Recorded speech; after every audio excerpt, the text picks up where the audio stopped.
ഈ വെളിപ്പാടിന്റെ മെസ്സേജ് പറയുമ്പോൾ പലർക്കും പിടികിട്ടുന്നില്ല. ಈ ಪ್ರಕಟಣೆಯ ಸಂದೇಶಗಳನ್ನ ಹೇಳುವಾಗ ಅನೇಕರಿಗೆ ಅದು ಅರ್ಥ ಆಗ್ತಾ ಇಲ್ಲ, അല്ലെങ്കിൽ ഇതിന്റെ രഹസ്യം, ആത്മീയ രഹസ്യം ಅಥವಾ ಇದರ ಆತ್ಮಿಕ ಗೂಢಾರ್ಥಗಳು പിടികിട്ടാത്തതുകൊണ്ടാണ് ഇത് മനസ്സിലാകുന്ന രീതി കാണിക്കുന്നത്. ಅನೇಕರಿಗೆ ಸಂದೇಶ ಕೇಳುವಾಗ ಅದರ ಪ್ರಕಟಣೆಯ ಗೂಢಾರ್ಥ ಅರ್ಥವಾಗದೆ ಇರೋದ್ರಿಂದಾಗಿದೆ ಈ ರೀತಿಯಾದ ವ್ಯವಸ್ಥೆಯಲ್ಲಿ ಮಾಡಿಟ್ಟಿರೋದು. ഹല്ലേലൂയ. അതിന് നമുക്ക് ഒരു വചനം വയ്ക്കും. ಅದಕ್ಕಾಗಿ ನಾವು ಮೊದಲು ಒಂದು ವಾಕ್ಯ ಓದೋಣ. എഫേസ്യ ലേഖനം 1-4 വാക്യം. ಎಫೆಸ ಪತ್ರಿಕೆ 1ನೇ ಅಧ್ಯಾಯ 4ನೇ ವಾಕ್ಯ. ಎಫೆಸ ಪತ್ರಿಕೆ 1ನೇ ಅಧ್ಯಾಯ 4ನೇ ವಾಕ್ಯ. ಹೇಗೆಂದರೆ ನಾವು ಪ್ರೀತಿಯಲ್ಲಿ ನಡೆದು ಆತನ ಸನ್ನಿಧಿಯಲ್ಲಿ ಪರಿಶುದ್ಧರು ದೋಷವಿಲ್ಲದವರು ಆಗಿರಬೇಕೆಂದು ನಮ್ಮನ್ನು ಜಗತ್ತುತ್ಪತ್ತಿ ಮುಂಚೆ ಕ್ರಿಸ್ತನಲ್ಲಿ ಆರಿಸಿಕೊಂಡನು. ഹല്ലേലൂയ. ಆಮೆನ್. സ്തോത്രം ചെയ്യുന്നു. ലോക സ്ഥാപനത്തിന് മുമ്പ് ಜಗದುತ್ಪತ್ತಿಗಿಂತ ಮುಂಚೆ നമ്മൾ ഉണ്ടായിരുന്നു. ನಾವು ಇದ್ದೆವು. ഹല്ലേലൂയ. നമ്മൾ ഉണ്ടായിരുന്നു. ನಾವಿದ್ದೆವು. എവിടെയായിരുന്നു? ಎಲ್ಲಿದ್ದೆವು? നമ്മൾ ക്രിസ്തുവിലുണ്ടായിരുന്നു. ನಾವು ಕ್ರಿಸ್ತನಲ್ಲಿ ಇದ್ದೆವು. ഹല്ലേലൂയ. ലോകം സ്ഥാപിക്കുന്നത് ഉൽപ്പത്തി പുസ്തകം നമുക്കറിയാം. ಜಗತ್ತನ್ನ ಉಂಟು ಮಾಡ್ತಾ ಇರುವಂತದ್ದು ಆದಿಕಾಂಡ ಪುಸ್ತಕದಲ್ಲಿ ಹೇಗೆ ಯಾವಾಗ ನಮಗ್ ಗೊತ್ತು. അവിടുന്ന് ആദ്യ മനുഷ്യനെ ആദാമിനെ നമുക്കറിയാം. ಅದರಲ್ಲಿ ಮೊದಲನೇ ಮನುಷ್ಯನಾದ ಆದಾಮ ನಮಗ್ ಗೊತ್ತು. ഹല്ലേലൂയ. അറിയാമല്ലോ? ಗೊತ್ತಲ್ವಾ? അറിയാം. ഹല്ലേലൂയ. അപ്പൊ അതിനു മുമ്പ് നമ്മളുണ്ട്. ಆದ್ರೆ ಅದಕ್ಕಿಂತ ಮುಂಚೆನೆ ನಾವಿದ್ದೇವೆ. ಆದಾಮನನ್ನ ದೇವರು ಸೃಷ್ಟಿ ಮಾಡೋದಕ್ಕಿಂತ ಮುಂಚೆನೆ ನಾವಿದ್ದೇವೆ. ക്രിസ്തുവിൽ നമ്മളുണ്ട്. ಕ್ರಿಸ್ತನಲ್ಲಿ ನಾವಿದ್ದೇವೆ. മനുഷ്യനുണ്ട്.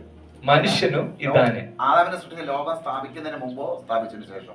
ಆದಾಮನನ್ನ ದೇವರು ಸೃಷ್ಟಿ ಮಾಡಿದ್ದು ಲೋಕವನ್ನ ಸೃಷ್ಟಿ ಮಾಡೋದಕ್ಕಿಂತ ಮುಂಚೆನೋ ಆಮೇಲೆ? അതിനുശേഷമാണ്. ಅದೇ ಅದರ ನಂತರ.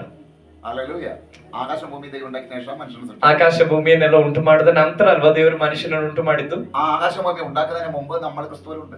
ಆಕಾಶ ಭೂಮಿಯನ್ನು ಉಂಟು ಮಾಡೋದಕ್ಕಿಂತ ಮುಂಚೆನೆ ನಾವು ಕ್ರಿಸ್ತನಲ್ಲಿದ್ದೇವೆ. ഹല്ലേലൂയ. ആ ഭാഗം ഇനി കാണിക്കാൻ നിങ്ങളെ പോകുന്നത് ಅದು ಹೇಗೆ ಎಂಬುದಾಗಿ ನಿಮಗೆ ತೋರಿಸಿಕೊಡ್ತೇನೆ. ഹല്ലേലൂയ. ശ്രദ്ധിക്കുക, ಗಮನ ಇಟ್ಟು ಕೇಳಿಸ್ಕೊಟ್ಟು. ഇത് ബൈബിൾ ആയതുകൊണ്ട് നമുക്ക് ക്രിസ്തുവിനെ നിഴലാക്കി പറയാം, ചിന്തിക്കാം. ಇದು ಬೈಬಲ್ ಆಗಿರೋದ್ರಿಂದ ಇದನ್ನ ಕ್ರಿಸ್ತನು ಎಂಬುದಾಗಿ ನಾವು ತಿಳಿದುಕೊಳ್ಳೋಣ. ഹല്ലേലൂയ. നമ്മൾ ഇവിടെ ഉണ്ട്. ನಾವಿಲ್ಲಿದ್ದೇವೆ. ഇതേതാണ് നമ്മുടെ ആത്മാവാണ് കേട്ടോ, അകത്തെ മനുഷ്യൻ. ಒಳಗಡೆ ಇರುವಂತ ಈ ಬಲ್ಬ್ ಸೂಚಿಸ್ತಾ ಇರೋದು ನಮ್ಮ ಆತ್ಮಿಕ ಮನುಷ್ಯನಾಗಿದೆ. ഹല്ലേലൂയ. ಒಟ್ಟಾರೆ ಇದು ನಾವಾಗಿದ್ದೇವೆ. ഹല്ലേലൂയ. മനസ്സിലാക്കുക, ഇത് ക്രിസ്തു, ബൈബിള് ಸತ್ಯವೇದ ಕ್ರಿಸ್ತನಾಗಿದ್ದಾನೆ. ക്രിസ്തു വചനമാണ്, ഇത് വചനമാണ്. ಕ್ರಿಸ್ತನು ವಾಕ್ಯವಾಗಿದ್ದಾನೆ, ಇದು ವಾಕ್ಯವಾಗಿದೆ. നമ്മൾ ക്രിസ്തുവിൽ ഉണ്ട്, ക്രിസ്തുവിന്റെ അടുക്കലുണ്ട്. ನಾವು ಕ್ರಿಸ್ತನ ಬಳಿಯಲ್ಲಿದ್ದೇವೆ. ഹല്ലേലൂയ. എന്നാൽ ಆದ್ರೆ 1972 ഞാൻ ജനിക്കുന്നത്. 1977 ಪ್ರಿಯ ಸೇವಕರು ಹುಟ್ಟಿದ್ದು. ഇതെന്റെ അപ്പൻ, ಇವರು ನನ್ನ ತಂದೆ, ഇതെന്റെ അമ്മ, ಇದು ನನ್ನ ತಾಯಿ. ഹല്ലേലൂയ. ശ്രദ്ധിക്കുക, ಗಮನ ಇಟ್ಟು ನೋಡ್ರಿ. ഞാൻ ക്ലാസ് എടുത്ത് മാറ്റുന്നു. ನಾನು ಆ ಗ್ಲಾಸ್ ಅನ್ನ ಬದಿಗೆ ಇಡುತ್ತೇನೆ. ഹല്ലേലൂയ. അവിടെ സൃഷ്ടിച്ചപ്പോൾ എന്ത് ചെയ്തു? ಅಲ್ಲಿ ಸೃಷ್ಟಿ ಮಾಡಿದಾಗ ಏನಾಯ್ತು? ഹല്ലേലൂയ. എന്നെ ഇവിടെ ഇവർക്ക് മകനായിട്ട് കൊടുത്തു. ನನ್ನನ್ನ ಈ ಕುಟುಂಬದಲ್ಲಿ ದೇವರು ಹುಟ್ಟಿಸಿದ ನಂತರ ನಾನಾಗಿರುವಂತ ವ್ಯಕ್ತಿಯನ್ನ ದೇವರು ಈ ಶರೀರದಲ್ಲಿ ಇಟ್ರು, ಈ ಮನೆಯ ಒಬ್ಬ ಮಗನಾಗಿ. കൊടുക്കുമ്പോ അവൻ ഞാൻ പുറത്തു വരുമ്പോൾ ನಾನು ಹೊರಗಡೆ ಬರುವಾಗ ശരീരത്തോടെ വേണം വരാൻ. ಶರೀರದೊಂದಿಗಾಗಿದೆ ಹೊರಗಡೆ ಬರ್ಬೇಕಾಗಿರೋದು ಈ ಭೂಮಿಗೆ. എന്നെ ശരീരം മൂടി വെച്ചിരിക്കുക. ನನ್ನನ್ನ ಈ ಶರೀರವು ಮುಚ್ಚಿದೆ. ഇപ്പൊ ഈ ക്ലാസ് നമുക്ക് വിഷയം, ഇത് അപ്പനമ്മയുടെ വിഷയമല്ല. ಈಗ ತಂದೆ ತಾಯಿಯ ವಿಷಯ ಅಲ್ಲ ಮುಂದುವರೆದು. ഏതൊരു വ്യക്തിയും ലോകത്തിൽ ജനിച്ചു കഴിയുമ്പോൾ ഇതിനകത്തുണ്ട്. ಯಾವುದೇ ಒಬ್ಬ ವ್ಯಕ್ತಿ ಈ ಲೋಕದಲ್ಲಿ ಹುಟ್ಟಿ ಬರುವಾಗ ಶರೀರದಿಂದ ಮುಚ್ಚಲ್ಪಟ್ಟಿದ್ದಾನೆ. മുമ്പ് എവിടെയായിരുന്നു? ಮುಂಚೆ ಎಲ್ಲಿದ್ದ? ക്രിസ്തുവിൽ. ಕ್ರಿಸ್ತನಲ್ಲಿ. എഫേസ്യലേഖനം 1:4. ಎಫೆಸ ಪತ್ರಿಕೆ 1ನೇ ಅಧ್ಯಾಯ 4ನೇ ವಾಕ್ಯದ ಪ್ರಕಾರ എന്റെ വീട്ടിൽ എന്നെ ജനിപ്പിക്കുമ്പോൾ, ಆದ್ರೆ ശരീരത്തിൽ ജനിപ്പിക്കുമ്പോൾ, ನನ್ನನ್ನ ಶರೀರದಲ್ಲಿ ದೇವರು ಹುಟ್ಟಿಸುವಾಗ എനിക്ക് ഇതുപോലെ തേജസ് നിൽക്കാൻ പറ്റുന്നില്ല. ನನಗೆ ಈ ರೀತಿಯಲ್ಲಿ ತೇಜಸ್ಸಲ್ಲಿ ಮಹಿಮೆಯಲ್ಲಿ ನಿಂತ್ಕೊಳ್ಳಿಕ್ಕೆ ಆಗ್ತಿಲ್ಲ. ക്ലാസ്സിൽ തേജസ്, ಈ ಗ್ಲಾಸ್ ಅಲ್ಲಿ ಮಹಿಮೆ ಇದೆ. ആ ബൾബിനെ നിങ്ങൾക്ക് കാണാൻ പറ്റും. ಈ ಗ್ಲಾಸ್ ಒಳಗಡೆ ಏನಾದ್ರೂ ಆ ಬಲ್ಬ್ ಇಟ್ರೆ ಆ ಬಲ್ಬ್ ಎಲ್ಲರಿಗೂ ಕಾಣುತ್ತೆ. പക്ഷേ ഈ ശരീരത്തിനകത്തായതുകൊണ്ട്, ಆದ್ರೆ ಈ ಶರೀರದಿಂದ ಇದು ಮುಚ್ಚಲ್ಪಟ್ಟಿರೋದ್ರಿಂದ എന്നെ കാണാൻ പറ്റത്തില്ല. ನನ್ನನ್ನ ಯಥಾರ್ಥವಾಗಿ ನಿಮಗೆ ನೋಡಕ್ಕಾಗಲ್ಲ. ഹല്ലേലൂയ. ഇതിനകത്തിരിക്കുന്ന ദൈവത്തിന്റെ സ്വരൂപമാണ്. ಇದ್ರೊಳಗಡೆ ಇರುವಂತದ್ದು ದೇವರ ಸಾರೂಪ್ಯನೇ. പക്ഷേ ആ ಆದ್ರೆ തേജസ് എല്ലാം പോയിട്ട് ಆ ಮಹಿಮೆ ಎಲ್ಲ ಹೋಗಿ ശരീരപ്രകാരം നിങ്ങൾ തന്നെ കാണുന്നു. ಶರೀರ ಸಂಬಂಧವಾಗಿ ಮಾತ್ರವಾಗಿದೆ ಇವಾಗ ನೀವು ನನ್ನನ್ನು ಕಾಣುವಂಥದ್ದು. ഹല്ലേലൂയ. ഇതിൽ എത്ര കാലഘട്ടം നമ്മളിരുന്നു? ಇದರಲ್ಲಿ ಎಷ್ಟು ಕಾಲ ಇದ್ವಿ ನಾವು? ലോക സ്ഥാപനത്തിന് മുമ്പ് ഉണ്ടായിരുന്നു. ಜಗದುತ್ಪತ್ತಿಗಿಂತ ಮುಂಚೆನೇ ಇದ್ವಿ. 1972 ക്രിസ്തുവിന് ശേഷം 1972 വർഷം വരെ ഞാൻ ഇവിടെ ഉണ്ടായിരുന്നു. ಕ್ರಿಸ್ತ ಶಕ 1972 ഞാൻ അവിടെ തന്നെ. ನಾನು ಇದ್ರಲ್ಲೇ ಇದ್ದೆ. ಆ ಭಾಗ ನಿങ്ങളുടെ ಡೇಟ್ നിങ്ങൾ നോക്കുക, നിങ്ങളൊക്കെ ನೀವು ಕೂಡ ನಿಮ್ಮ ಡೇಟ್ಗಳಾಗಿದೆ, ಅಲ್ಲಿವರೆಗೂ ನೀವು ಈ ಗ್ಲಾಸ್ ಅಲ್ಲೇ ಇದ್ರಿ, ಸಾರಿ ಕ್ರಿಸ್ತನಲ್ಲೇ ಇದ್ರಿ. ദൈവം നോക്കി, ಆದ್ರೆ ದೇವರು ನೋಡಿದ್ರು ഈ മകനെ ഏത് കുടുംബത്തിൽ കൊടുക്കണം, ಈ ಮಗನನ್ನ ಯಾವ ಕುಟುಂಬ ಕೊಡಬೇಕು. അല്ലല്ലേയ ഗംഗാശ്വര കുമാർ ബ്രദർ, ಈ ಮಗನನ್ನ ಗಂಗಾ ಸಿಸ್ಟರ್ ಮತ್ತೆ ಕುಮಾರ್ ಬ್ರದರ್ನ ಮನೆಗೆ ಕೊಡಬೇಕು. അല്ലല്ലേയ അല്ലെങ്കിൽ ഇവിടെ ഇരിക്കുന്ന ആരെങ്കിലും അപ്പനും അമ്മയും അവർക്കൊരു മകനെ കൊടുക്കുന്ന പോലെ, ಅಥವಾ ಇಲ್ಲಿರುವಂತ ತಂದೆ ತಾಯಿಗಳಿಗೆ ಒಬ್ಬ ಮಗನನ್ನ ಕೊಡುವ ಹಾಗೆ. അല്ലല്ലേയ ആ ഒരു വ്യക്തിയുടെ ജനനമാണ് ഞാൻ കാണിക്കുന്നത്. ಆ ಒಂದು ವ್ಯಕ್ತಿಯ ಜನನದ ಬಗ್ಗೆ ಆಗಿದೆ ನಾನು ತೋರಿಸ್ತೀನಿ. കുടുംബത്തിൽ ജനിച്ച് മുതൽ ഇങ്ങനെയാണ് കാണിക്കുന്നത്. ಆ ಕುಟುಂಬದಲ್ಲಿ ಹುಟ್ಟಿದ ದಿನದಿಂದ ಅವನು ಈ ರೀತಿಯಲ್ಲಿ ಮಾರೆ ಮಾಡಲ್ಪಟ್ಟಿದ್ದಾನೆ. ശരീരം നമ്മളെ കാണുന്നുണ്ട്, ಅವನ ಶರೀರ ಅಷ್ಟೇ ನಮ್ಗೆ ಕಾಣ್ತಿರೋ, ആത്മാവ് അപ്പനമ്മയ്ക്കും പോലും കാണാൻ പറ്റത്തില്ല. ಆ ಮಗನ ಆತ್ಮವನ್ನ ತಂದೆ ತಾಯಿಗಳಿಗೂ ನೋಡಕ್ಕಾಗಲ್ಲ, ആർക്കും കാണാൻ പറ്റത്തില്ല. ಯಾರಿಗೂ ನೋಡಕ್ಕಾಗಲ್ಲ. അപ്പൊ ഇതിന്റെ കാലാവധി ഞാൻ നേരത്തെ ഏകദേശം നിങ്ങളെ സൂചിപ്പിച്ചു. ಇದರ ಕಾಲಾವಧಿ ಎಷ್ಟು ಅನ್ನೋದು ನಾನು ಮೊದಲೇ ಸರಿಸುಮಾರು ಲೆಕ್ಕಾಚಾರ ನಿಮ್ಗೆ ಹೇಳಿದ್ದೇನೆ. കൃത്യമല്ല, കാരണം ലോക സ്ഥാപനം പറയുമ്പോൾ എത്രയോ മുമ്പാണത്. ಸ್ಪಷ್ಟವಾದ ಒಂದು ಇಸುವಿಯನ್ನು ಹೇಳಕ್ ಆಗಲ್ಲ, ಎಷ್ಟು ವರ್ಷ ಅಂತ ಹೇಳಕ್ ಆಗಲ್ಲ. ಯಾಕಂದ್ರೆ ಜಗದ ಉತ್ಪತ್ತಿಗಿಂತ ಮುಂಚೆ ಅಂತ ಹೇಳಿದ್ರೆ ಅದಕ್ಕೆ ಒಂದು ವರ್ಷವನ್ನು ಲೆಕ್ಕ ಮಾಡ್ಲಿಕ್ಕೆ ನಮ್ಗೆ ಆಗಲ್ಲ. പക്ഷെ ഇതിൽ ജീവിച്ചത്, ಆದ್ರೆ ಇದರಲ್ಲಿ ಜೀವಿಸಿದ್ದು മെതുശലേഖ് എന്ന് പറയുന്ന ഒരാൾ, ഏറ്റവും പ്രായം കൂടിയ ആള്, ബൈബിളിലെ ഏറ്റവും പ്രായം കൂടിയ ആളുടെ പേര് മെതുശലേഖാണ്. ಬೈಬಲ್ ನಲ್ಲಿ ಬಹಳ ವಯಸ್ಸು ಉಳ್ಳವನಾಗಿ ಬಹಳ ಆಯುಸ್ಸಿನಲ್ಲಿ ಜೀವಿಸಿದಂತ ಹೆಚ್ಚು ವರ್ಷ ಜೀವಿಸಿದಂತ ಒಬ್ಬ ಮನುಷ್ಯನಾಗಿದ್ದಾನೆ ಮೆತುಶಲೇಹ. 967 ವಯಸ್ಸು ವരെ ജീവിച്ചിട്ടുണ്ട്. 967 ವರ್ಷವಾಗಿದೆ ಅವನು ಜೀವಿಸಿದ್ದು. അന്നൊക്കെ ജീവിക്കുന്നവർ, ಅವತ್ತು ಜೀವಿಸೋರು 100, 200, 400 അങ്ങനെ അങ്ങോട്ട് മുകളിലേക്ക് പോകും. ಅವರು 100, 200, 300, 400 ವರ್ಷಗಳ ಮೇಲಾಗಿದೆ ಜೀವಿಸ್ತಾ ಇದ್ದಿದ್ದು. ഉൽപ്പത്തി പുസ്തകം 6-ാം അധ്യായത്തിലേക്ക് വരുമ്പോൾ, ಆದಿಕಾಂಡ 6ನೇ ಅಧ್ಯಾಯಕ್ಕೆ ಬರುವಾಗ ജനം കൂടുതൽ പാപം ചെയ്യുന്നത് കൊണ്ട് ಜನಗಳು ಹೆಚ್ಚು ಪಾಪ ಮಾಡ್ಲಿಕ್ಕೆ ಆರಂಭಿಸಿದಾಗ ആയുസ് കുറച്ച് കൊണ്ടുവരാം. ಆಯಸ್ಸು ಕಮ್ಮಿ ಆಗ್ತಾ ಬಂತು. ഹല്ലേലൂയ. അതുപോലെ തന്നെ സങ്കീർത്തനം മോശ പറയുന്നുണ്ട്, 90-ാം സങ്കീർത്തനമൊക്കെ 90ನೇ ಕೀರ್ತನೆ ಬರುವಾಗ ಮೋಶೆ ಹೇಳ್ತಾನೆ, മനുഷ്യന്റെ ആയുസ് വയലിലെ പുല്ല് പോലെ, ಮನುಷ್ಯನ ಆಯುಷ್ಕಾಲವು ಹುಲ್ಲಿನ ಹಾಗೆ 70 ഏറിയാൽ 80. 70 ವರ್ಷ ಅಥವಾ 80 ವರ್ಷ അപ്പൊ ഇപ്പോൾ മനുഷ്യന്റെ ആയുസ് ಆಗಿರೋದಾದ್ರೆ ಇವಾಗ ಮನುಷ್ಯನ ಆಯುಸ್ಸು 967 70 80ലേക്ക് വന്നു. 967 ವರ್ಷದಿಂದ 70, 80 ಆ ರೇಂಜ್ ಬಂದಿದೆ ಇವಾಗ. കൂടുതൽ പാപം ചെയ്യാതിരിക്കാൻ വേണ്ടിയാ. ಹೆಚ್ಚು ಪಾಪ ಮಾಡದೇ ಇರುವುದಕ್ಕಾಗಿ. ഹല്ലേലൂയ. അപ്പൊ ഇതിനകത്തുള്ള ആയുസ് എത്രയാ? ಹಾಗಾದ್ರೆ ಈ ಶರೀರದ ಒಳಗಡೆ ಇರುವಂತ ಆಯುಸ್ ಎಷ್ಟು? 70 80. 70, 80. അത് കഴിഞ്ഞ് ഈ വ്യക്തി മരിക്കും. ಅದು ಕಳೆದ ನಂತರ ಈ ವ್ಯಕ್ತಿ ಸಾಯ್ತಾನೆ. മരിക്കുന്നത് എങ്ങനെയാന്ന് ഞാൻ പറയാം. ಸಾಯುವುದು ಹೇಗೆ ಎಂಬುದಾಗಿ ನಾನು ಹೇಳ್ತೇನೆ. ഹല്ലേലൂയ. മരിക്കുന്നത് കാണിക്കാം. ಒಬ್ಬ ವ್ಯಕ್ತಿಯ ಮರಣ ಹೇಗೆ ಅಂತ ತೋರಿಸ್ತಾರೆ. ആർക്കും കാണാൻ പറ്റത്തില്ല. ಇದನ್ನ ಯಾರಿಗೂ ഇത് ಕಾಣಕ್ಕಾಗಲ್ಲ. ബോഡിയാ ശരീരം. ಈ ಕರ್ಚೀಫ್ ಬಾಡಿ ಆಗಿದೆ, ಶರೀರ. മരിച്ചു കഴിഞ്ഞാൽ ഇതിന് ചലനമില്ല.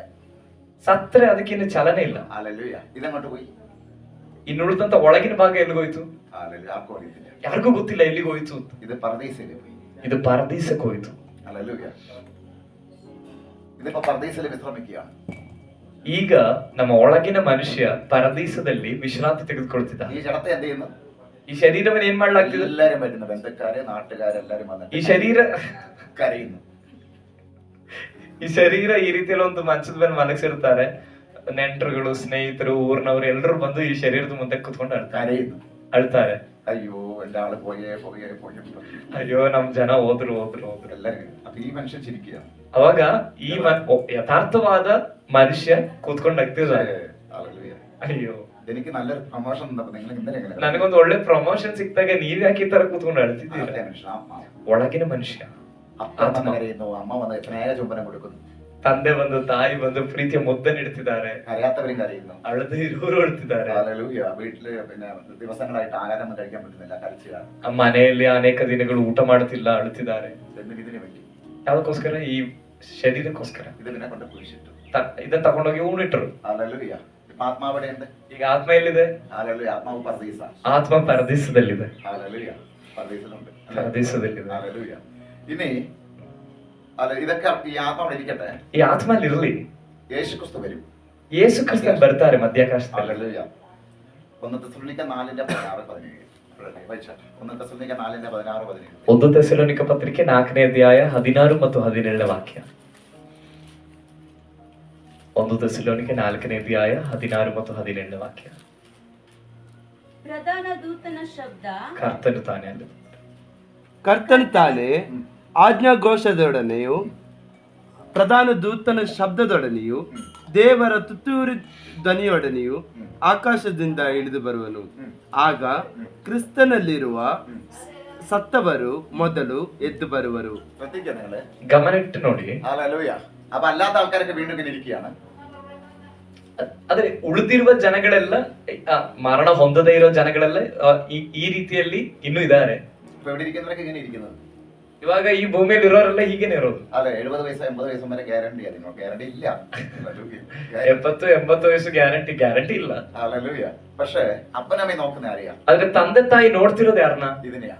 ಇದನ್ನ. ഇവനെ പഠിപ്പിക്കുന്നു, ಇವನಿಗೆ ಓದಿಸ್ತಿದ್ದಾರೆ, ഇവന് വേണ്ടി കഷ്ടപ്പെടുന്നു, ಇವನಿಗಾಗಿ ಕಷ್ಟಪಡ್ತಿದ್ದಾರೆ, ഇവനെ വേണ്ടി എന്ത് വേണം പഠിച്ചു. ಇವನಿಗೋಸ್ಕರ ಏನ್ ಬೇಕಾದ್ರೂ ತಗೊಡ್ತಿದ್ದಾರೆ. പക്ഷേ ഈ മകന്റെ ಅಗത്തുള്ള അപ്പനമ്മയെ കാണാൻ പറ്റുന്നില്ല. ಆದ್ರೆ ಈ ಮಗನ ಒಳಗಡೆ ಏನಿದೆ ಅಂತ ತಂದೆ ತಾಯಿಗಳಿಗೆ ನೋಡ್ಲಿಕ್ಕೆ ಆಗ್ತಿಲ್ಲ. ഹല്ലേലൂയ. കാരണം എന്താണെന്നറിയാമോ? ಕಾರಣ ಏನ್ ಗೊತ್ತಾ? ഈ കവർ ശരീരം, ಈ ಕವರ್ ಮಣ್ಣಾದ ಈ ಶರೀರವಾಗಿದೆ. ഇത് അപ്പനും അമ്മയും ജനിക്കപ്പെട്ടതാണ്. ಇದು ತಂದೆ ತಾಯಿಗಳಿಂದ ಹುಟ್ಟಿದ್ದು. ഹല്ലേലൂയ. ജനിക്കപ്പെട്ട് കഴിഞ്ഞപ്പോൾ ಹುಟ್ಟಿದ ನಂತರ അവരത്രമാത്രം എന്നെ സ്നേഹിക്കുന്നു. അവരെ മക്കളല്ലേ, ಅವ್ರ ಅಷ್ಟರ ಮಟ್ಟಿಗೆ ಪ್ರೀತಿಸ್ತಿದ್ದ ಅವ್ರ ಮಕ್ಕಳಲ್ವಾ? ഈ മകൻ അത്രമാത്രം അവരെ സ്നേഹിക്കും. ಈ ಮಗನು ಕೂಡ ಅಷ್ಟಾಗಿ ಅವ್ರನ್ನು ಪ್ರೀತಿಸ್ತಿದ್ದಾನೆ. പക്ഷേ ಆದ್ರೆ ഈ കവർ എടുത്തു കഴിഞ്ഞാൽ ಈ ಕವರನ್ನ ತೆಗೆದ್ರೆ മകൻ എവിടെ? ಮಗ ಎಲ್ಲಿ? അല്ല അപ്പൻ എവിടെ?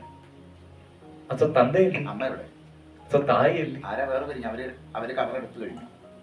ಅವರ ಕವರನ್ನ ತೆಗೆಯಲಾಯಿತು. അല്ല എല്ലാ മനുഷ്യന്റെ കാര്യം, ಎಲ್ಲ ಮನುಷ್ಯನ ವಿಷಯ. അങ്ങനെ സ്വർഗീയ പർദീസിൽ വന്നു. പർദീസ. ಹೀಗೆ ಆ ಕವರ್ ತೆಗೆಯಲ್ಪಟ್ಟ ನಂತರ, ಮಣ್ಣಾದ ವಸ್ತ್ರ ತೆಗೆಯಲ್ಪಟ್ಟ ನಂತರ ಆ ವ್ಯಕ್ತಿ ಸ್ವರ್ಗೀಯ ಪರದೀಸಕ್ಕೆ ಹೋದ. ഇവിടെ വെച്ച് ഒന്നും ചെയ്യുന്നില്ല. ಅಲ್ಲಿ ಏನು ಮಾಡಲ್ಲ, ഇവിടെ ವಿಶ್ರಮമാണ്. ಅಲ್ಲೊಂದು ವಿಶ್ರಾಂತಿ ಅಷ್ಟೇ. ലൂക്കോസ് 16 ಲೂಕನ್ ಬೆಳೆಸುವಂತೆ 16ನೇ ಅಧ್ಯಾಯದಲ್ಲಿ ಇದೆ. ഇവിടെ ವಿಶ್ರಮമാണ്. ಅಲ್ಲೊಂದು ವಿಶ್ರಾಂತಿ. ഹല്ലേലൂയ. സംശയം ഉണ്ടെങ്കിൽ ആ ഭാഗം വായിച്ചേക്ക്. ಸಂಶಯ ಇದ್ರೆ ಆ ಭಾಗವನ್ನು ಓದಿ.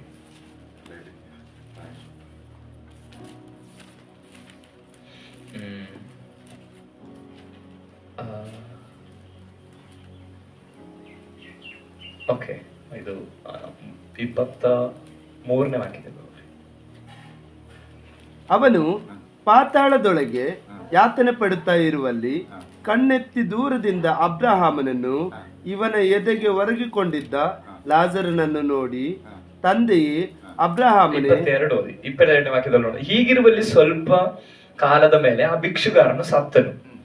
ದೇವದೂತರು ಅವನನ್ನು ತೆಗೆದುಕೊಂಡು ಹೋಗಿ ಅಬ್ರಹಾಮನ ಎದೆಗೆ ಒರಗಿಸಿದರು. ಗಮನಿಟ್ಟು ನೋಡಿ, ಅಲ್ಲಿ ಇಬ್ಬರು ವ್ಯಕ್ತಿಗಳ ಮರಣ ಇದೆ. യേശുവിനെ അറിയാതെ ജീവിച്ചവർ, ಒಂದು ಯೇಸುವನ್ನ ತಿಳಿಯದೆ ಜೀವಿಸಿದವರು.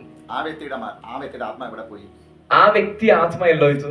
യാതന സ്ഥലം, ಯಾತನೆಯ ಸ್ಥಳ, താഴെ ಪಾತಾಳ. ഹല്ലേലൂയ. അവിടെ ചൂടാ ഭയങ്കര, ಅಲ್ಲಿ ಭಯಂಕರ ಬಿಸಿ.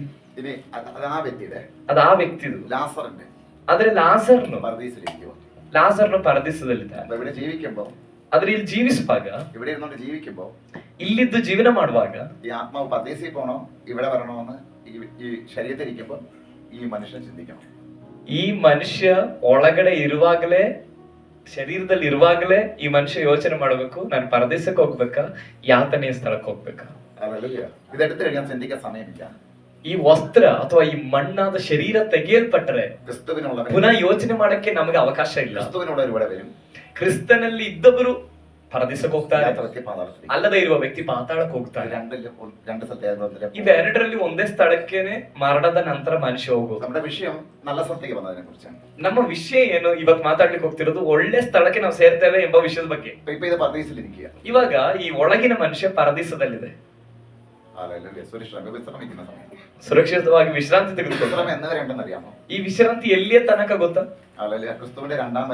ಕ್ರಿಸ್ತನ ಎರಡನೇ ಬರುವಿಕೆ 1000 ವರ್ಷಗಳ ಕಾಲದ, 1000 ವರ್ಷದ ಆಳ್ವಿಕೆ ಪ್ರಾರಂಭವಾಗುವ ತನಕ ನ್ಯಾಯ ತೀರ್ಪಿದೆ.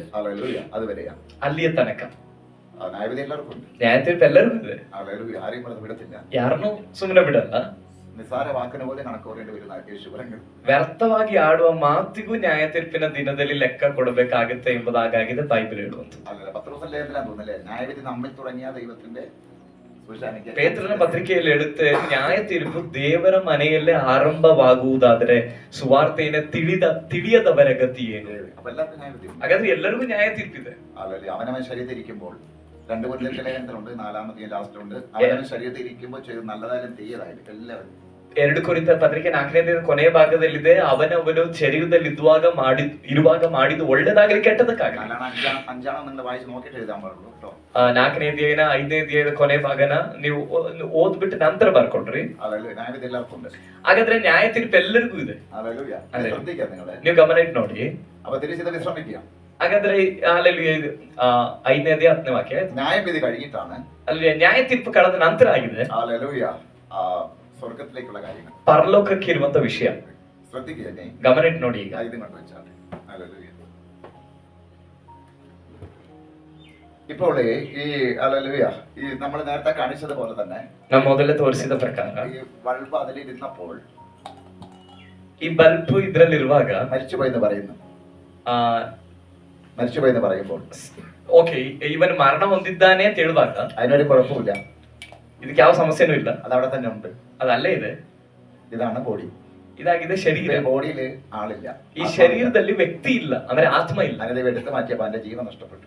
ಅದನ್ನ ತೆಗೆದಾಗ ಇದರ ಜೀವ ನಷ್ಟ ಆಯ್ತು. ചെയ്യുന്നത് ಅದಕ್ಕಾಗಿದೆ ಈ ಕರ್ಮಗಳನ್ನ ഇത് ಮಾಡುವಂಥದ್ದು. പരദേശിലുള്ളത്. ಅದು ಪರದೇಶದಲ್ಲಿದೆ. ഇതിനെ ഇറങ്ങി ഇങ്ങനെ സഞ്ചരിക്കാൻ ദൈവം അനുവാദം കൊടുക്കുന്നില്ല. ഹല്ലേലൂയ. ಇದು ಇಳಿದು ಈ ರೀತಿಯಲ್ಲಿ ಸಂಚರಿಸುವುದಕ್ಕೆ ದೇವರು ಅನುಮತಿ ಕೊಡ್ತಾ ಇಲ್ಲ. മരിച്ചവരാരും തിരിച്ചു വരത്തില്ല അവിടെ. ഹല്ലേലൂയ. ಹಲ್ಲೆಲೂಯ. ഇപ്പൊ നോക്കി ആത്മാവ് ഇവിടെ ഉണ്ട്. ಈಗ ಆತ್ಮ ಎಲ್ಲಿದೆ ನೋಡ್ರಿ, ഏറ്റവും നല്ല സ്ഥലത്ത്. ಬಹಳ ಒಳ್ಳೆ ಸ್ಥಳಕ್ಕೆ ತಲುಪಿದೆ ಇವಾಗ ಆತ್ಮ. അതിന് ഇവിടെ ഇരുന്നത് ഇഷ്ടമല്ല, ಅದಕ್ಕೆ ಇಲ್ಲಿದ್ದದ್ದು ಅಂತ ಇಷ್ಟ ಇರಲಿಲ್ಲ. ഇവിടെ ഇരുന്നത് ഇഷ്ടമായി. ಮೊದಲು ಜಗದುತ್ಪತ್ತಿಗೆ ಮುಂಚೆ ಕ್ರಿಸ್ತನಲ್ಲಿ ಇದ್ದಾಗ ಇಷ್ಟ ಇತ್ತು. കാരണം ഇവിടെ വന്നപ്പോഴാണ് അതിന് ഏറ്റവും പ്രശ്നം ഉണ്ടായത്. ಆದ್ರೆ ಇಲ್ಲಿಗೆ ಬಂದಾಗಿದೆ ಅದಕ್ಕೆ ಬಹಳ ಹೆಚ್ಚು ಕಷ್ಟಗಳನ್ನ അതേപോലെ ಸಹಿಸಿದ್ದು. പ്രകാശിക ഈ ശരീരം സമ്മതിക്കത്തില്ല. ಆ ರೀತಿಯಲ್ಲಿ ಪ್ರಕಾಶ ಪಡ್ಲಿಕ್ಕೆ ಈ ಶರೀರ ಒಪ್ಪಲ್ಲ. പ്രകാശാൽ ഈ ശരീരം ആ പ്രകാശം പുറത്തു വരാത്തേക്കാ ഇത് മൂടും, ശരീരം മൂടും. ಆ ಆತ್ಮ ಮನುಷ್ಯ ಒಳಗಡೆ ಪ್ರಕಾಶ ಪಟ್ರು ಆ ಪ್ರಕಾಶ ಹೊರಗಡೆ ಬರದೇ ಇರುವಂತ ರೀತಿಯಲ್ಲಿ ಈ ಶರೀರ ಈ ತರ ಮುಚ್ಚುತ್ತೆ. ഇത് മൂടിക്കഴിഞ്ഞാൽ ಅದನ್ನ ಮುಚ್ಚಿದ್ರೆ അതായത് എന്നെ പ്രകാശം പുറത്ത് കാണത്തില്ല. ನಂತರ ಆ ಪ್ರಕಾಶ ಹೊರಗಡೆ ಕಾಣಲ್ಲ. പക്ഷേ ಆದ್ರೆ വീണ്ടും ജനിച്ചവൻ, ಹೊಸದಾಗಿ ಹುಟ್ಟಿದವರು, അതായത് ആത്മീയ പ്രകാരം ജീവിക്കുന്നവൻ, ಆತ್ಮಿಕ ಪ್ರಕಾರವಾಗಿ ಪರಿಶುದ್ಧಾತ್ಮನನ್ನ ಅನುಸರಿಸಿ ಜೀವಿಸುವವರು, അവൻ ഇതിനകത്തിരുന്നാൽ ಅವನು ಇದ್ರಲ್ಲಿದ್ರೆ ഇതിനകത്ത് പ്രകാശിച്ചുകൊണ്ടിരിക്കും. ಇದ್ರೊಳಗಡೆ ಅವನು ಪ್ರಕಾಶಿಸ್ತಲೇ ഇರ್ತಾನೆ. അങ്ങനെ കാണിച്ചു. ഇപ്പൊ എന്താ സംഭവിക്കുന്നത്? അങ്ങനെ ചിന്തിക്കുക. ಆ ರೀತಿಯಲ್ಲಿ ಚಿಂತೆ ಮಾಡ್ರಿ. വീണ്ടും ജനിച്ചൊരു വ്യക്തി ಹೊಸದಾಗಿ ಹುಟ್ಟಿದ ವ್ಯಕ್ತಿ ആത്മപ്രകാരം ജീവിക്കുമ്പോൾ ಆತ್ಮಿಕವಾಗಿ ಜೀವಿಸುವಾಗ ശരീരം ഗ്ലാസ് പോലെ, ಶರೀರ ಒಂದು ಗ್ಲಾಸ್ ನಾನು ಮತ್ತೆ ಹೇಳ್ತೇನೆ, ಶರೀರವಾಗಿ ನಾವು ಶಾರೀರಿಕ ಪ್ರಕಾರವಾಗಿ ಜೀವಿಸುವಾಗ ಇದು ಹೀಗೆ ಇರುತ್ತೆ. ಆದ್ರೆ ನಾವು ಶರೀರದಲ್ಲಿ ಇರುವಾಗಲೂ ಪರಿಶುದ್ಧಾತ್ಮನನ್ನ ಅನುಸರಿಸಿ ಜೀವಿಸಿದ್ರೆ ನಮ್ಮ ಶರೀರ ಈ ಪಾರದರ್ಶಕವಾಗುತ್ತೆ. ಅವಾಗ ನಮ್ಮ ಒಳಗಡೆ ಇರುವಂತ ಬೆಳಕು ಹೊರಗಡೆ ಕಾಣುತ್ತೆ. ಆಮೆನ್. ഹല്ലേലൂയ. ಆಮೆನ್. ഇതേപോലെ ആവണം ഇവിടെ ജീവിക്കുമ്പോൾ. ಆ ರೀತಿಯಾದ ರೀತಿಗೆ ಬರ್ಬೇಕು ನಾವು ಇಲ್ಲಿ ಜೀವಿಸುವಾಗ, ಶರೀರದಲ್ಲಿ ಜೀವಿಸುವಾಗ. ഇതിലാകരുത്, ഫുള്ള് മണ്ണിലാകരുത്. ಪರಿಪೂರ್ಣವಾಗಿ ಮಣ್ಣೆ ನಮ್ಮನ್ನ ಕವರ್ ഇത് ಮಾಡಬಾರದು. ഫുള്ള് ജഡമാണ്. ಯಾಕಂದ್ರೆ ಈ ಮಣ್ಣು ಪರಿಪೂರ್ಣ ಶಾರೀರ ಭಾವ ಉಳ್ಳದ್ದು. ഇത് മാനസാന്തരപ്പെടുമ്പോഴാണ് ഈ ഗ്ലാസ് പോലെ വരുന്നത്. ಆದ್ರೆ ಈ ಶರೀರ ಭಾವ ಉಳ್ಳಂತ ಈ ಶರೀರ ಮಾನಸಾಂತರ ಪಡುವಾಗಿದೆ. ಆ ರೀತಿಯಲ್ಲಿ ಪಾರದರ್ಶಕವಾಗೋದು. ആ ബൾബിലേക്ക് കറണ്ട് വരുമ്പോൾ ಆ ಬಲ್ಬ್ಗೆ ಕರೆಂಟ್ ಬರುವಾಗ കത്തും. ಅದು ಉರಿಯುತ್ತೆ. അതേപോലെ ಅದೇ ರೀತಿ അകത്തെ മനുഷ്യനിൽ ಒಳಗಿನ ಮನುಷ್ಯನಲ್ಲಿ പരിശുദ്ധാത്മ വരുമ്പോൾ ಪವಿತ್ರಾತ್ಮ ಬರುವಾಗ അതേപോലെ കത്തും. ಈ ರೀತಿಯಲ್ಲಿ ಕತ್ತುತ್ತೆ. ഇതാണ് ഒരു ആത്മീയന്റെ ലക്ഷണം. ಇದಾಗಿದೆ ಒಬ್ಬ ಆತ್ಮಿಕನ ಲಕ್ಷಣ. ಆಮೆನ್. ಸ್ತೋತ್ರ. ശരീരത്തിലിരിക്കുന്ന വ്യക്തിയാണെങ്കിൽ അത് കത്താതിരുന്നാൽ ಶರೀರದಲ್ಲಿ ಇರುವಂತ ವ್ಯಕ್ತಿಯಾಗಿ ಆ ಬಲ್ಬ್ ಉರಿಯದೇ ಇದ್ರೆ, ആർക്കും പ്രയോജനമില്ല.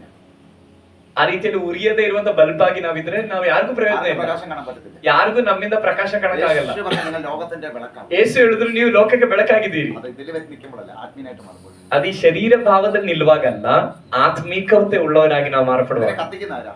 ಇದನ್ನು ಉರಿಯುವಂತೆ ಮಾಡೋದು ಯಾರು? ഇതിന്ന് വർക്ക് ചെയ്തിട്ട് ಇಲ್ಲಿಂದ ವರ್ಕ್ ಆಗಿ ಅದು ಉರಿತಾ ಇದೆ. ഇതാരാണ്? ಇದು ಯಾರು? പരിശുദ്ധാത്മാ. ಪವಿತ್ರ ಆತ್ಮನಿಂದ ಬರುತ್ತಾ ಇರುವಂತ ಶಕ್ತಿ ಆಗಿದೆ. വിളക്ക് കത്തിച്ചിട്ട് തണ്ടന്മേലല്ലേ, മലയിലില്ല, പറയുന്നില്ല, ಬೆಳಕನ್ನ ಉರಿಸಿ ಮಂಚದ ಕೆಳಗಲ್ಲ, തണ്ടന്മേൽ വെക്കും. ದೀಪಸ್ತಂಭದ ಮೇಲೆ ಇಡುವ. പരിശുദ്ധാത്മ എടുത്ത് വെക്കുന്നതാണ്. ಪವಿತ್ರ ಆತ್ಮನು ನಮ್ಮನ್ನ ತೆಗೆದು ಇಡ್ತಿರೋದಾಗಿದೆ. ഹല്ലേലൂയ. ഞാനിത് എടുക്കുകയാണ്. ನಾನು ಅದನ್ನ ತೆಗಿತಿದ್ದೇನೆ ಗ್ಲಾಸ್ ಅನ್ನ. അത് ഇത് വീണ്ടും ജനിച്ച ശരീരം, വീണ്ടും ജനിച്ച വ്യക്തിയുടെ ശരീരം. ಇದು ಹೊಸದಾಗಿ ಹುಟ್ಟಿದಂತ ಒಬ್ಬ ವ್ಯಕ್ತಿಯ ಶರೀರ ഇത് ചിന്തിക്കുക. ಎಂಬುದಾಗಿ ಯೋಚಿಸ್ರಿ. ഇപ്പൊ ശരീരം അതിനില്ല, ഞാനിപ്പോ രൂപാന്തര ശരീരമാണത്. ಇವಾಗ ಅದಕ್ಕೆ ಶರೀರ ಇಲ್ಲ, ಇವಾಗ ರೂಪಾಂತರ ಶರೀರವಾಗಿದೆ ಇರು. ഹല്ലേലൂയ. ഇതിനിപ്പോഴാണ് യഥാർത്ഥ സന്തോഷം. ಅದು ಸ್ವರ್ಗಕ್ಕೆ ತಲುಪುವಾಗ ಆಗಿದೆ, ಅಥವಾ ಆ ಹಂತಕ್ಕೆ ತಲುಪುವಾಗ ಆಗಿದೆ. ಅದಕ್ಕೆ ಯಥಾರ್ಥವಾದ ಸಂತೋಷ ಇರೋದು. ഇതിലിരുന്നപ്പോ ഒട്ടും സന്തോഷമില്ല. ಈ ಶರೀರದಲ್ಲಿರುವಾಗ ಸ್ವಲ್ಪನೂ ಸಂತೋಷ ಇಲ್ಲ ಆತ್ಮಕ್ಕೆ. ഇതിലിരുന്നപ്പോ സന്തോഷം ഉണ്ടായിരുന്നു. ಮೊದಲು ಕ್ರಿಸ್ತನಲ್ಲಿ ಇತ್ತಲ್ಲ ಮಹಿಮೆಯಲ್ಲಿ, ಅವಾಗ ಸಂತೋಷ ಇತ್ತು. പർദീസിൽ വന്നപ്പോ ಪರದೀಸಕ್ಕೆ ಬಂದಾಗ ഹല്ലേലൂയ ഇതിലേക്ക് ഞാൻ വരും. ಆವಾಗ್ಲೂ ಸಂತೋಷ ಇತ್ತು. ನಾನು ಆ ಒಂದು ಉನ್ನತ ಹಂತವಾಗಿರೋ ಪರಲೋಕಕ್ಕೆ ನಾನು ಹೋಗ್ತೇನೆ. പരദീസയിൽ വന്നപ്പോൾ രക്ഷപ്പെട്ടു. അവിടെ ಪರದೀಸಕ್ಕೆ ಬಂದಾಗ ನಾನು ರಕ್ಷಿಸಲ್ಪಟ್ಟೆ, ವಿಶ್ರಾಂತಿ ಸಿಕ್ತು. ഹല്ലേലൂയ. പക്ഷെ ഇതിങ്ങനെ ആയത് ಆದ್ರೆ ಆ ಹಂತಕ್ಕೆ, ಸ್ವರ್ಗದ ಹಂತಕ್ಕೆ ಬಂದಿದ್ದು ഭൂമിയിൽ ജീവിച്ചിരിക്കുമ്പോൾ ಭೂಮಿಯಲ್ಲಿ ಜೀವಿಸುವಾಗ, ആത്മീയ പ്രകാരം ജീവിക്കുന്ന വ്യക്തിയാണ്. ಆತ್ಮಿಕತೆಗೆ ಅನುಸಾರವಾಗಿ ಜೀವಿಸುವಾಗ ಅಥವಾ ಪರಿಶುದ್ಧಾತ್ಮನಿಗೆ ಅನುಸಾರವಾಗಿ ಜೀವಿಸುವಾಗ ಆಗಿದೆ ಆ ಹಂತಕ್ಕೆ ಹೋಗುವುದು. ഇതിപ്പോ ഈ പ്രകാശം എത്ര പേർക്ക് കാണാം? ಆಗಿರೋ ಈಗ ಆ ಪ್ರಕಾಶ ಎಷ್ಟೆಂದ್ರೆ ಕಾಣ್ತಾ ಇದೆ. ഇതാണ് ശുശ്രൂഷ, ಇದಾಗಿದೆ ಸೇವೆ, ഇതാണ് അഭിഷേകം, ಇದಾಗಿದೆ ಅಭಿಷೇಕ, ഇതാണ് ദൈവത്തെ അനുസരിച്ച് ജീവിക്കുന്ന ഒരു വ്യക്തി, ಇದಾಗಿದೆ ದೇವರನ್ನ ಅನುಸರಿಸಿ ಬದುಕುವ ಒಬ್ಬ ವ್ಯಕ್ತಿ. ഇത് ആത്മാവിൽ പ്രാർത്ഥിക്കുന്ന വ്യക്തിയാണ്, ಆ ವ್ಯಕ್ತಿ ಆತ್ಮದಲ್ಲಿ ಪ್ರಾರ್ಥಿಸುವವನಾಗಿದ್ದಾನೆ, ആരാധിക്കുന്ന വ്യക്തിയാണ്, ಆತ್ಮದಲ್ಲಿ ಆರಾಧಿಸುವವನಾಗಿದ್ದಾನೆ, ആത്മാവിനെ അനുസരിച്ച് ಆತ್ಮನನ್ನು ಅನುಸರಿಸಿ ಮಾತ್ರ ಜೀವಿಸುವವನಾಗಿದ್ದಾನೆ. കുറ്റം പറയത്തില്ല, ಯಾರ ಬಗ್ಗೆ ತಪ್ಪು ಹೇಳಲ್ಲ, ലോക ചിന്തയില്ല, ಲೋಕದ ಚಿಂತೆ ಇಲ್ಲ, സ്വർഗീയ ലക്ഷണം മാത്രം. ಪರಲೋಕದ ಲಕ್ಷಣ ಮಾತ್ರ. ഇതിലിരിക്കുമ്പോ എല്ലാ ചിന്തയും കേൾക്കും, കുറ്റവും പറയും. ಇದ್ರೊಳಗಡೆ ಇರುವಾಗ ಎಲ್ಲ ಶಾರೀರ ಭಾವದ ಆ ವಸ್ತ್ರದ ಒಳಗಡೆ ಇರುವಾಗ ಎಲ್ಲವೂ ಬರುತ್ತೆ. ಚಾಡಿ ಹೇಳ್ತೇವೆ, ತಪ್ಪು ಹೇಳ್ತೇವೆ. ഇതിൽ വരുമ്പോ അത് മാറും. ಅದನ್ನ ಆ ಒಂದು ಆತ್ಮಿಕ ಶರೀರಕ್ಕೆ ಅಥವಾ ರೂಪಾಂತರಗೊಂಡ ಆ ಶರೀರಕ್ಕೆ, ಹೊಸದಾಗಿ ಹುಟ್ಟಿದಂತ ಆ ಶರೀರಕ್ಕೆ ಬರುವಾಗ ಇದೆಲ್ಲ ಹೋಗುತ್ತೆ. ഇതിന് രോഗം വരും, ಇದ್ರಲ್ಲಿ ರೋಗ ಬರುತ್ತೆ, രോഗം നിൽക്കും, ರೋಗ ಹಂಗೆ ಇರುತ್ತೆ. ഇങ്ങോട്ട് വരത്തില്ല, ಆದ್ರೆ ಆ ಶರೀರಕ್ಕೆ ರೋಗ ಬರಲ್ಲ, പ്രവേശനമില്ല. ಅಲ್ಲಿಗೆ ರೋಗಕ್ಕೆ ಪ್ರವೇಶ ಇಲ್ಲ. അതിലേക്ക് ഈ ഭൂമി ജീവിക്കാൻ തന്നെ നമ്മുടെ ശരീരത്തിലെ രോഗത്തിന് പ്രവേശനമില്ല, വന്നാൽ നിൽക്കാൻ പറ്റത്തില്ല. ಅಂದ್ರೆ ಸ್ವರ್ಗಕ್ಕೆ ಹೋದ್ಮೇಲೆ ರೋಗಕ್ಕೆ ಪ್ರವೇಶ ಇಲ್ಲ ಅಂತಲ್ಲ, ಈ ಭೂಮಿಯಲ್ಲಿ ಇರುವಾಗಲೇನೆ ನಾವು ಆತ್ಮಿಕ ಶರೀರವಾಗಿ ಜೀವಿಸಿದ್ರೆ ನಮ್ಮ ಶರೀರದಲ್ಲಿ ರೋಗಕ್ಕೆ ಪ್ರವೇಶ ಇಲ್ಲ. ഇതിലിരിക്കാം, എത്ര നാളുകളിലിരിക്കാം. ಇದ್ರಲ್ಲಿ ಬೇಕಾದ್ರೆ ಈ ತರ ಶಾರೀರ ಭಾವದ ಶರೀರದಲ್ಲಿ ರೋಗ ಬಂದ್ರೆ ಎಷ್ಟು ದಿನ ಬೇಕಾದ್ರೂ ಇಡಬಹುದು, ഇവിടെ വന്നിരിക്കാൻ പറ്റത്തില്ല. ಆದ್ರೆ ಇದ್ರಲ್ಲಿ ಬಂದ್ರೆ ಇರಕ್ಕಾಗಲ್ಲ. ആത്മീയ അനുസരിച്ച് ജീവിക്കുമ്പോൾ ഇവിടെ തന്നെ ജീവിച്ച ഇതിനകത്തൊന്നും ഇരിക്കാൻ പറ്റത്തില്ല. ದೇವರಾತ್ಮನನ್ನು ಅನುಸರಿಸಿ ಒಬ್ಬ ವ್ಯಕ್ತಿ ಜೀವಿಸ್ತಾ ಇದ್ರೆ ಅದ್ರೊಳಗಡೆ ಆ ಶರೀರದಲ್ಲಿ ಬಂದು ರೋಗಕ್ಕೆ ವಾಸ എന്താ ಮಾಡಕ್ಕಾಗಲ್ಲ. പറ്റാന്നറിയോ? ಯಾಕೆ ಗೊತ್ತಾ? ഇതിലിരിക്കും, ഇവിടെ നമ്മൾ ഭൂമിയിലായിരിക്കും, ഇത് കത്തും, കത്തുമ്പോ ഈ പ്രകാശം പുറത്തു വരും. ಪರಿಶುದ್ಧಾತ್ಮನನ್ನು ಅನುಸರಿಸಿ ಜೀವಿಸುವಾಗ ಇದು ಉರಿಯುವಾಗ ಬೆಳಕು ಹೊರಗಡೆ ಬರುತ್ತೆ. എന്ന് പറഞ്ഞാൽ ഈ ശക്തിക്ക് ഇരുട്ട് നമ്മൾ നിൽക്കാൻ പറ്റില്ല. ಅದರ ಅರ್ಥ ಈ ಶಕ್ತಿಗೆ, ಈ ಕತ್ತಲೆಗೆ ಆ ಬೆಳಕಿನ ಮುಂದೆ ഇവിടെ ನಿಂತ್ಕೊಳಕ್ಕಾಗಲ್ಲ. നിൽക്കാൻ പറ്റും, ಇದ್ರಲ್ಲಿ ಬೇಕಾದ್ರೆ ಬಂದು ನಿಂತ್ಕೋಬಹುದು. ಕಾರಣ ഇവിടെ പ്രകാശം വരുന്നില്ല. ಇಲ್ಲಿ ಬೆಳಕು ಒಳಗಡೆ ಬರ್ತಾ ಇಲ್ಲ. അത് നിങ്ങൾ ലോകത്തിന് വിളക്കുന്ന വിളക്കാൻ കത്തണം നമ്മൾ. ಅದಕ್ಕಾಗಿದೆ ದೇವರು ಹೇಳ್ತೀವಿ, ನೀವು ಲೋಕಕ್ಕೆ ಬೆಳಕಾಗಿದ್ದೀರಿ. ಬೆಳಕಾಗಿರೋದಾದ್ರೆ ನಾವ್ ಇದ್ರಲ್ಲಿ ಉರಿಯಬೇಕು. മനസ്സിലാക്കി ഒന്നുകൂടി ഞാൻ പറയാം. ನಿಮ್ಗೆ ಅರ್ಥವಾಗುವುದಕ್ಕಾಗಿ ನಾನು ಮತ್ತೊಮ್ಮೆ ಹೇಳ್ತೇನೆ. സ്ഥാപനത്തിന്റെ ക്രിസ്തുവിൽ നമ്മൾ ഉണ്ടായിരുന്നു. ಜಗದ ಉತ್ಪತ್ತಿಗಿಂತ ಮುಂಚೆ ಎಫೆಸ ಪತ್ರಿಕೆ 1:4 ನಾವು ಕ್ರಿಸ್ತನಲ್ಲಿದ್ದೆವು. അപ്പനമ്മയിൽ ഒരു കുഞ്ഞായിട്ട് ഇവിടെ ജനിക്കപ്പെട്ടു. ಅಲ್ಲಿದ್ದಂತೆ ನಾವು ತಂದೆ ತಾಯಿಯಲ್ಲಿ ಒಂದು ಮಗುವಾಗಿ ನಾವು ಹುಟ್ಟಿದ್ವಿ. ಒಳಗಿನ ಮನುಷ್ಯನಲ್ಲಿ ಬಂದಾಗ വീണ്ടും ജനിച്ചു ഇതിനകത്ത് വന്നു. ಹೊಸದಾಗಿ ಹುಟ್ಟಿ ಈ ಒಂದು ಶರೀರಕ್ಕೆ ಪುನಃ ಬಂದ್ವಿ. ഹല്ലേലൂയ. മരിച്ചു, ನಾವು ಸತ್ತವು. ഹല്ലേലൂയ. ശരീരത്തെ എടുത്ത് മാറ്റി, ಶರೀರವನ್ನ ದೇವರು ಬೇರ್ಪಡಿಸಿದ್ರು. ആത്മാവ് പറന്നുപോയി, ಆತ್ಮವು ದೇವರ ಸಮ್ಮುಖಕ್ಕೆ ಹಾರಿ ಹೋಯಿತು. പക്ഷി പറന്നുപോകുന്ന ಒಂದು ಪಕ್ಷಿ ಹಾರಿ ಹೋಗುವ ಪ್ರಕಾರ പരദീസിലെത്തി. ಪರದೀಸಕ್ಕೆ ತಲುಪಿತು. ഹല്ലേലൂയ. ഇനി നിത്യതയിലാണ്, ಇನ್ನೊಂದು ನಿತ್ಯತ್ವಕ್ಕೆ ತಲುಪುತ್ತೆ. കർത്താവിനോട് കൂടെ, ಕರ್ತನೊಂದಿಗೆ. സൂര്യനോ ചന്ദ്രനല്ല, ಅಲ್ಲಿ ಸೂರ್ಯನಲ್ಲ, ಚಂದ್ರನಲ್ಲ. ഞാൻ ഒരു ബൾബിനെ അങ്ങനെ എടുത്ത് കാണിച്ചിട്ടുള്ളൂ. ನಾನೊಂದು ಬಲ್ಬನ್ನ ತೆಗೆದು ತೋರಿಸಿದಷ್ಟೇ. രൂപാന്തര ശരീരം മൊത്തം ചെയ്യിച്ചു. ರೂಪಾಂತರ ಶರೀರ ಬರುವಾಗ ನಾವು ಪರಿಪೂರ್ಣ ಬದಲಾಗುತ್ತೇವೆ. ഈ വെറും 70-80 വർഷത്തിന് വേണ്ടിയിട്ട് എങ്ങനെയായി വെറുതെ ആത്മീയം ಕೇವಲ 70-80 ವರ್ಷದ ಜೀವಿತದ ಆಯಸ್ಸಿನ ಈ ಜೀವಿತದಲ್ಲಿ ಯಾಕೆ ಈ ಆತ್ಮಿಕತೆಯನ್ನು ಬಿಟ್ಟು ಜೀವಿಸೋದು? ഹല്ലേലൂയ. ഇതിന് അവസാനമില്ല, ಇದಕ್ಕೆ ಕೊನೆ ಇಲ್ಲ. ಆ ಜೀವಿತ ಕೊನೆ ಇಲ್ಲ. അതിവിടെ നാം തീരുമാനിക്കേണ്ടത്. ಆದ್ರೆ ಆ ಕೊನೆ ಇಲ್ಲದ ಜೀವಿತದ ಬಗ್ಗೆ ಇಲ್ಲಿರುವಾಗಲೇ ತೀರ್ಮಾನ ಮಾಡ್ಬೇಕು ನಾವು. ഇത് ഞാൻ ഉദാഹരണത്തിലൂടെ പറഞ്ഞതാണ്. ನಾನು ಇದೊಂದು ಉದಾಹರಣೆ ಮೂಲಕ ನಿಮ್ಗೆ ಹೇಳಿದಷ್ಟೇ, ನಿಮ್ಗೆ ಅರ್ಥವಾಗುವುದಕ್ಕಾಗಿ. ഹല്ലേലൂയ. അപ്പൊ ഏത് കുടുംബത്തില് ഹല്ലേലൂയ മുമ്പ് ഇരുന്ന ഈ വ്യക്തിയെ വിടണം ദൈവം തീരുമാനിച്ചു. ಈ ರೀತಿಯಲ್ಲಿ ಕ್ರಿಸ್ತನಲ್ಲಿ ಇದ್ದಂತ ಒಬ್ಬ ವ್ಯಕ್ತಿಯನ್ನ ಯಾವ ಕುಟುಂಬಕ್ಕೆ ಕಳಿಸಬೇಕು ಅಂತ ದೇವರು ತೀರ್ಮಾನ ಮಾಡಿದ್ರು. ആ കുടുംബത്തിൽ നിങ്ങളെ ദൈവം ആക്കി വെച്ചിരിക്കുക. ಅದೇ ಕುಟುಂಬದಲ್ಲಿ ದೇವರು ನಿಮ್ಮನ್ನ ಇಟ್ಟಿದ್ದಾರೆ. നിങ്ങളാണ് അവിടെ പ്രകാശിക്കുന്നത്. ನೀವಾಗಿದ್ದೀರಿ ಅಲ್ಲಿ ಬೆಳಕನ್ನು ಕೊಡಬೇಕಾಗಿರೋದು. ಆ ಪ್ರದೇಶದಲ್ಲಿ ഇതാ നിങ്ങളുടെ ഉത്തരവാദിത്വം. ಇದಾಗಿದೆ ನಿಮ್ಮ ಜವಾಬ್ದಾರಿ. പരിശുദ്ധാത്മ വേണം. ಅದಕ್ಕೆ ನಿಮ್ಗೆ ಯಾರು ಬೇಕು? ಪವಿತ್ರಾತ್ಮ ಬೇಕು. പരിശുദ്ധനെ അനുസരിക്കണം. ಪವಿತ್ರಾತ್ಮನ ಅನುಸರಿಸಬೇಕು. യേശുവിലൂടെ ജീവിക്കണം. ಯೇಸುವಿನೊಂದಿಗೆ ಜೀವಿಸಬೇಕು. ഹല്ലേലൂയ. അപ്പൊ അതിന്റെ അവസാനം ഇവിടെ വരും. ಕೊನೆಯದಾಗಿ ನಾವು ಅಲ್ಲಿಗೆ ತಲುಪುತ್ತೇವೆ. ബാക്കിയെല്ലാം നരകത്തിൽ. ಇನ್ನುಳಿದವರೆಲ್ಲ ನರಕಕ್ಕೆ ಹೋಗ್ತಾರೆ. കേട്ടിട്ട് മനസ്സിലാക്കാതെ അതിനനുസരിച്ച് ജീവിക്കാതെ ലോകപ്രകാരം ജീവിക്കുന്നവർ നരകത്തിൽ. ಇದು ತಿಳಿದು ಇದನ್ನ ಅನುಸರಿಸಿ ನಡೆಯದೆ ಲೋಕದ ಪ್ರಕಾರವಾಗಿ ಜೀವಿಸಿದ್ರೆ ಅಂತವರು ನರಕಕ್ಕೆ ಹೋಗುತ್ತಾರೆ. ഇതുപോലെ പ്രകാശിച്ചുകൊണ്ടേ ಅನುಸರಿಸಿ ನಡೆದ್ರೆ ಈ ರೀತಿಯಲ್ಲಿ ಬೆಳಕನ್ನ ಕೊಡ್ತಾನೆ ಇರ್ತಾರೆ. ദാനിയേലിന്റെ പുസ്തകം 12:3 വായിച്ചു. 12:3. ದಾನಿಯೇಲ ಪುಸ್ತಕ 12ನೇ ಅಧ್ಯಾಯ 12:3. ഹല്ലേലൂയ. 3ನೇ ವಾಕ್ಯ. ದಾನಿಯೇಲನ ಪ್ರವಾದನೆ ಗ್ರಂಥ 12:3.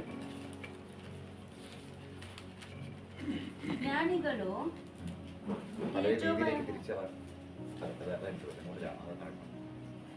എന്നാൽ പല രീതിയിലേക്ക് തിരിച്ച ಅದು ತಾನೆ ಓದಿ. ಜ್ಞಾನಿಗಳು ತೇಜೋಮಯವಾದ ಆಕಾಶ ಮಂಡಲದಂತೆ ಪ್ರಕಾಶಿಸುವರು. ಬಹು ಜನರನ್ನು ಸಧರ್ಮಿಗಳನ್ನಾಗಿ ಮಾಡುವವರು ಯುಗಾಂತರಗಳಲ್ಲಿಯೂ ನಕ್ಷತ್ರಗಳ ಹಾಗೆ ಹೊಳೆಯುವರು.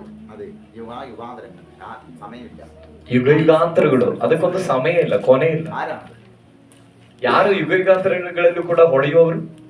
ആബേല്, ಹೇಬೆಲ, ഹല്ലേലൂയ, നോഹ, ನೋಹ, ഹല്ലേലൂയ, ഹാനോക്ക്, ಹನೋಕ, മോശ, ಮೋಶೆ, അബ്രഹാം, ಅಬ್ರಾಮ, ഇങ്ങോട്ട് വരികയാണ് അപ്പോസ്തലന്മാർ. ಅಪೋಸ್ತಲರು. ഈ കാലഘട്ടത്തിലാണ് ಈ ಕಾಲದಲ್ಲಿ ಯಾರು? വളരെ നീതിയിലേക്ക് തിരിക്കുന്നവർ, ಅನೇಕರನ್ನ ನೀತಿಯ ಮಾರ್ಗಕ್ಕೆ ನಡೆಸುವವರು, ദൈവവേല ചെയ്യുന്നവർ, ದೇವರ ಸೇವೆ ಮಾಡುವವರು, ಪ್ರಾರ್ಥನೆ ಮಾಡುವವರು, ദൈവ ഇഷ്ടത്തിന് വേണ്ടി ജീവിക്കുന്നവർ, ದೇವರ ಇಷ್ಟಕ್ಕಾಗಿ ಜೀವಿಸುವವರು, മറ്റുള്ളവർക്ക് വേണ്ടി പ്രയോജനപ്പെടുന്ന രീതി, ಅನೇಕರಿಗೆ ಪ್ರಯೋಜನವಾಗತಕ್ಕ ರೀತಿಯಲ್ಲಿ ഹല്ലേലൂയ, പല രീതിയിലേക്ക് തിരിക്കുന്നവർ, ಅನೇಕರನ್ನ ನೀತಿಯೆಡೆಗೆ ನಡೆಸುವವರು, ഹല്ലേലൂയ, എന്നും എന്നേക്കും നക്ഷത്രങ്ങളെ പോലെ. ಅವರು ಯುಗಾಂತರಗಳಲ್ಲೂ ಕೂಡ ನಕ್ಷತ್ರಗಳಂತೆ. അതിനെ അബ്രഹാമിന്റെ ദൈവം പറഞ്ഞ നിന്റെ സന്തതി ആകാശ നക്ഷത്രങ്ങളെ പോലെ. ಅದಕ್ಕೆ ದೇವರ ಅಬ್ರಾಮನಿಗೆ ಹೇಳಿದ್ರು, ನಿನ್ನ ಸಂತಾನವು ಆಕಾಶದ ನಕ್ಷತ್ರಗಳಂತೆ ಶೋಭಿಸ್ತಾರೆ. ഹല്ലേലൂയ, സ്തോത്രം ചെയ്യുന്നു. അതുകൊണ്ട് ഏതാ നല്ലത്? ഈ ചുമ്മാ ഈ 50-70 വയസ്സ് വരെ ജീവിക്കുന്ന വേണ്ടി എന്തിനാ വെറുതെ ഈ ലോകം പിടിച്ചിടക്കാൻ പോകും? ಯಾಕೆ ಯಾವ್ದಾಗಿದೆ ಒಳ್ಳೇದು? 79 ವರ್ಷದ ಜೀವಿತದಲ್ಲಿ ಲೋಕ ಸಂಪಾದನೆ ಮಾಡ್ಲಿಕ್ಕಾಗಿ ಓಡೋದ? ಕ್ರಿಸ್ತನಿಗಾಗಿ ಜೀವಿಸೋಣ. ಕರ್ತ ನಿಮ್ಮನ್ನ ಆಶೀರ್ವದಿಸಲಿ. നിനക്ക് മനസ്സിലായില്ലേ? ನಿಮ್ಗೆ ಅರ್ಥ ಆಯ್ತಾ ಈ ವಿಷಯ ಹೇಳಿದ್ದು?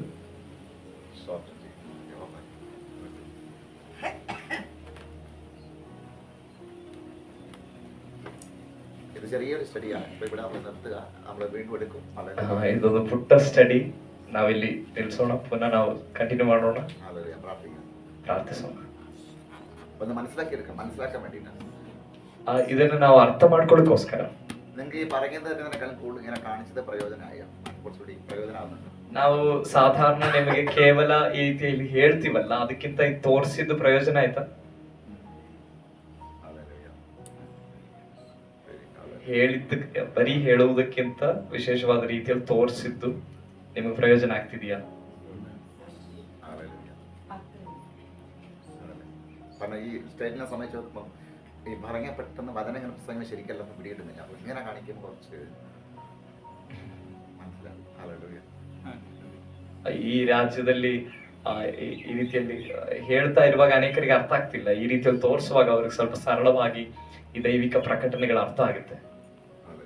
ಯಾಕಂದ್ರೆ ಇದು ಗೂಢಾರ್ಥಗಳು, ಮರ್ಮಗಳಾಗಿರೋದ್ರಿಂದ ಸಾಧಾರಣವಾಗಿ ಹೇಳುವಂಥದ್ದು ಅನೇಕರಿಗೆ ಅರ್ಥ ಆಗ್ತಿಲ್ಲ. ಆದ ಕಾರಣ ಅವರಿಗೆ ದೇವರು ಪ್ರೀತಿಸಿ ಸರಳಗೊಳಿಸ್ಕೊಡ್ತಾ ആ ശരീരം കണ്ടോ നിങ്ങൾ? എത്രയുണ്ട് ആ ശരീരത്തിന് വേണ്ടിയല്ലേ ആൾക്കാർ കാണിച്ചു കൊടുക്കുന്നത്. ಈ ಶರೀರಕ್ಕೋಸ್ಕರ ಜನಗಳು ಏನೆಲ್ಲ ಮಾಡ್ತಿದ್ದಾರೆ, അതിനപ്പുറം അവർ അറിയുന്നില്ല, ചിന്തിക്കുന്നില്ല. ಆ ಶರೀರದಿಂದ ಆಚೆಗೆ ಜನಗಳು ಏನು ತಿಳಿತಾನೂ ಇಲ್ಲ, ಚಿಂತೆ ಮಾಡ್ತಾನೂ ಇಲ್ಲ.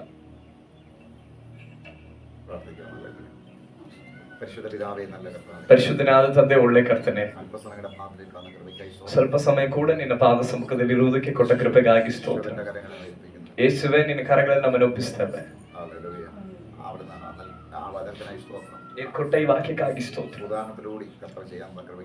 ಉದಾಹರಣೆ ಮೂಲಕ ಇದನ್ನ ತೋರಿಸಲಿಕ್ಕೆ ದೇವರೇ ನೀನು ಸಹಾಯ ಮಾಡೋದಕ್ಕಾಗಿ ಸ್ತೋತ್ರ. ಅದ್ಭುತ ಮಾಡು. ಎಲ್ಲರನ್ನು ದೇವರೇ ನಿನ್ನ ಕೃಪೆಯಿಂದ ತುಂಬಿಸು. ಯೇಸುವಿನ ನಾಮದಲ್ಲಿ ಆಮೆನ್.